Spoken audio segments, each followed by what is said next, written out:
Hey everyone, are you wondering the best way to pick your wedding venue for your big day? If you are, you're in the right place. I have a couple tips to share with you on even how I picked my own wedding venue for my big day. So I actually got married in Charleston, South Carolina at the Gadsden House. It's a gorgeous, historic home right downtown in the Charleston area. The reason I picked it is because it had a couple different qualities that I was looking for in the venue, kind of aspect for my wedding day. I'm gonna kind of go through these aspects now and kind of break down for you in kind of a couple steps on what you should be looking for to kind of help narrow down your search.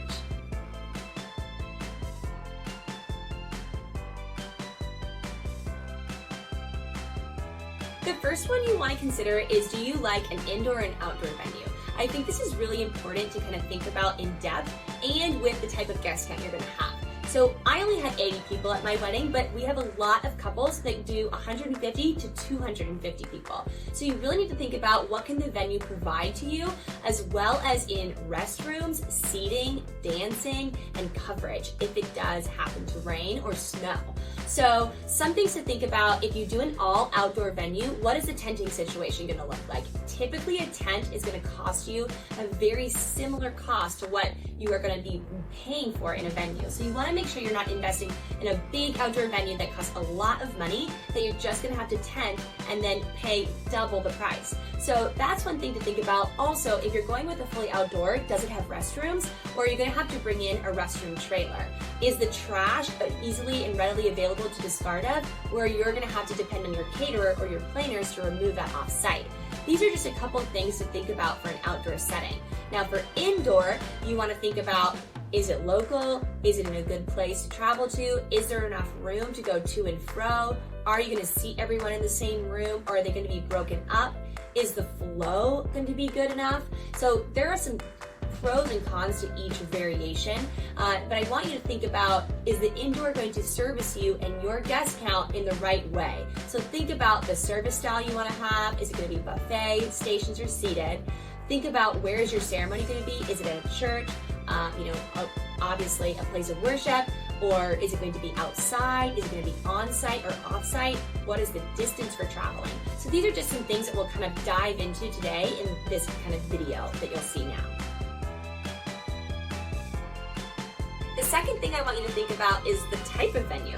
So we have some really beautiful, kind of more modern barn styles in South Carolina. We have some beautiful historic homes, but also something to keep in mind: if your historic homes, are they filled with old historic items that you can't move or touch?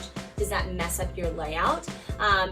With the barn capacity, they're typically very far away. So what is that distance like for your guests? Are you going to provide transportation? Other things to think about is a fully outdoor venue, kind of just like a large cascading lawn style. And what does that look like, but also what comes with that. And then the other version is going to be maybe something a little bit more modern, like an art museum or a state museum or something like that. Typically they have large, vast areas that you can do your wedding in, but also it's a totally different style and dynamic. One thing to think about when I was choosing my wedding venue, I went for a historic home, but what I loved about mine is it had an enclosed courtyard for the ceremony, and then people could flow inside to experience the historic home, but yet the renovations inside the home were brand new. Gorgeous chandeliers, which you'll see in some of these images.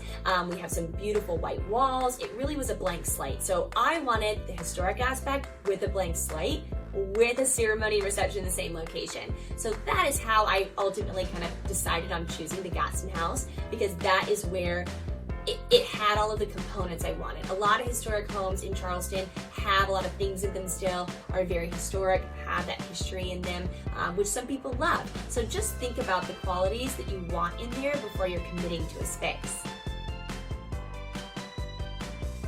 The third thing to think about for your wedding research is, what does your wedding venue include? Every venue includes different items, and sometimes you're getting a bigger bang for your buck if it includes things like tables and chairs, potentially includes linens or bar structures.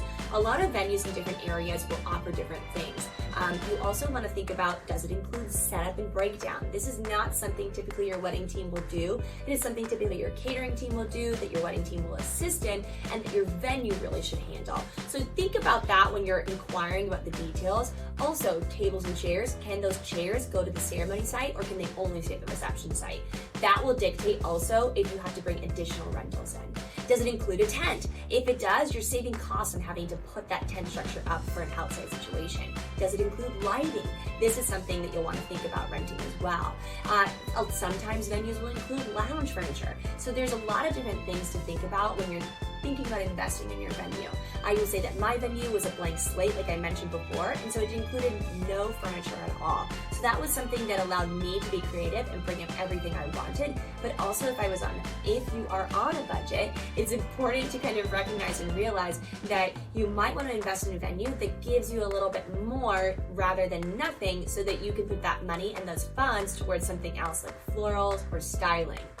I hope you enjoyed our video today about how to better research and find a venue that's right for you.